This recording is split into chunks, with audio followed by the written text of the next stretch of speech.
Ar wythnos hon, mae Senedd nôl yn go iawn. Mae gyda ni cyfarfod o'r Senedd llawn, mae gyda ni pwyllgorau, mae gyda ni cyfarfodydd, y grwpiau gwleidyddol, llawer iawn o bethau yn mynd ymlaen. A mae'n pleser gyda fi ddweud bod Bronwen Lloyd yma gyda fi o Fro Morgannwg.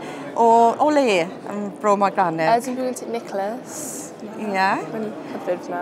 Ac yn yr ysgol... Dwi'n mynd i ysgol gyfun Fro Morgannwg yn y Bari. A pam ti wedi dod yma? Wel, mae gen i diddordeb yn yr ysgol, fel dwi ar cabinet yr ysgol, felly dwi'n hoffi pethau fel hwnna, a fi'n meddwl bod fi'n gallu deall mwy amdano beth ydy'r undeb Ewropeaidd dano yn fel dŵr fan hyn ar gyfer phrofiad gwaith. Dim ond dyddiau ti wedi bod yma, ond beth wyt ti'n gallu dweud, beth yw'r argraff ti o'r Senedd? Dwi'n credu bod e'n diddorol iawn, fel sut mae'n gweithio, sut mae...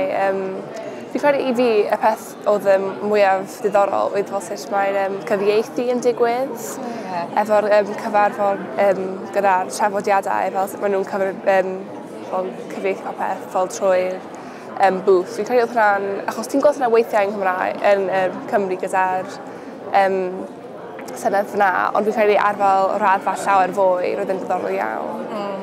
Mae'n hawdd i anghofio bod cyfieithu weithiau, maen nhw mor dda. Chi'n anghofio bod chi'n gwrando ar rhywun yn cyfieithu o iaith arall. Beth am y dyfodol i ti? Wel, mae gen i llawer o diddordeb yn gwyddoniaeth o mathemateg, felly dwi'n credu meddyginiaeth i fi fel fath o hwnna. Dwi'n hoffi gwyddoniaeth llawer iawn ar y foment. Mae llawer o sôn wedi bod yr wythnos hon ar angen i gael mwy o bobl a mwy o ferched yn arbennig i astudio mathemateg a gwyddoniaeth.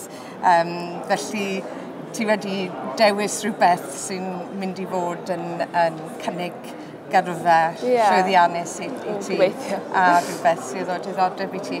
Pam y diddordeb yn Ewrop yn arbennig? Dwi'n credu oherwydd fel y ffordd mae'n gweithio fel sut mae'n mynd o un lle fel sut mae'n cyfarthrebu fel o un lle i'r llall fel y gyfraith fel hwnna. A hefyd fel bod gen i cefndir fel Eidaleg pethau, felly mae'n fel... Dwi'n gwybod, dwi'n credu mae'n diddorol iawn i fi. Dwi'n credu bod y Senedd yn ysbrydoli. Mae'n ysbrydoli fi yr holl wledydd yma yn cydweithio. A wrth gwrs mae rhaid i ni gwneud yn siŵr bod gan Cymru ei lle yma hefyd. Dwi'n hynny'n pwysig iawn i ni.